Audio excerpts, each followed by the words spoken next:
Now, it's a condition that affects 1 in 25 people. It's often referred to as the invisible illness. Fibromyalgia causes pain and tenderness all over the body, and it's changed the lives of my next guest. Danielle Lloyd's mum, Jackie, was diagnosed with the illness 2 years ago. Both of them join me now. Very good to see both of you. And the thing is, you look fine. That's the trouble, isn't it? Nobody would ever know that you're in agony. Yeah. All the time.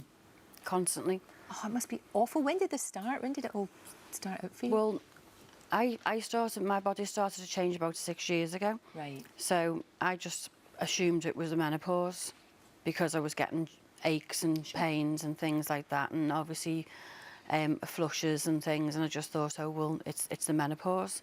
But then 4 years ago, it just was starting to get worse, so it gradually got worse. Whereas I was just so tired, I just couldn't even get out of bed. And the slightest little thing I'd done, like trying to hold a cup or trying to walk down the stairs, even trying to get out of bed, the pain was just horrendous. And I thought, something's happening to me and I don't know what it is. But I had arthritis anyway in certain parts of my body, so I just thought it was the arthritis maybe increasing. But it just wasn't in the joints. It was all the whole hand, or all the hip, or all around the knee, so it wasn't just one little area. God, that's horrible. And also, I would imagine you're a woman that's always on. You're always on the go, always helping Danielle, you know, with the kids, and always doing that. And then for you to be struck down like this, well, I would imagine very, very depressing. I mean, you must feel really low. Yeah. Well, that's one of the things that they do. The first thing they do is give you antidepressants, because obviously they try and make you, feel a little bit better about yourself.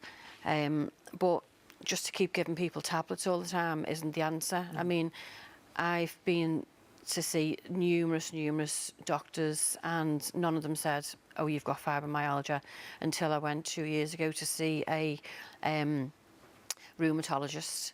And the first thing he said to me was, you've got fibromyalgia. And I thought, what's that? It's like a burning sensation from the inside out. So it's like your body's on fire, and it's all the nerve endings, all the muscles, the tendons, everything from your head to your toe.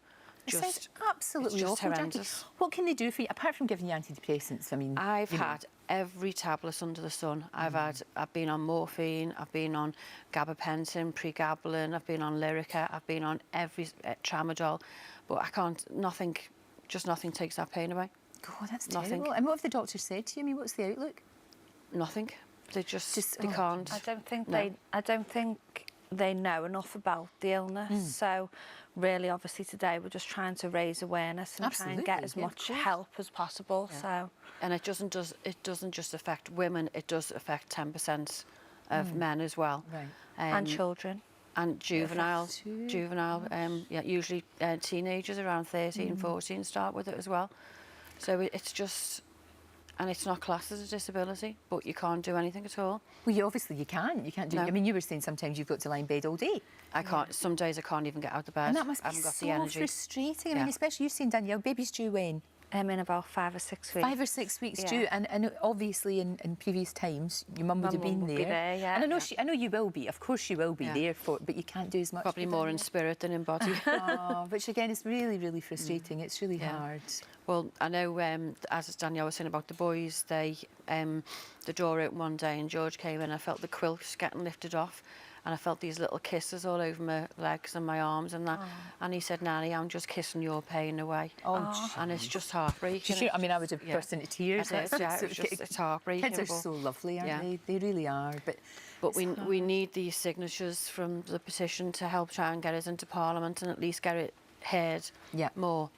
And, try and get it out there, because there's so many people that suffer from it.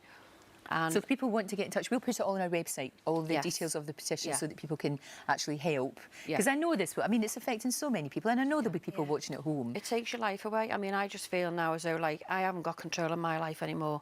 The pain controls my life. Sorry. Oh, no, it's okay, Jackie. I think you've been really brave to come and talk about it. Yeah, I really do. That's the upsetting part. And there's so many people who suffer with it. I've been contacted by so many people since I've talked about it. In silence, and it's just... I mean, I've got a good family around me. There's people who've got it who haven't got a family. We've got no help.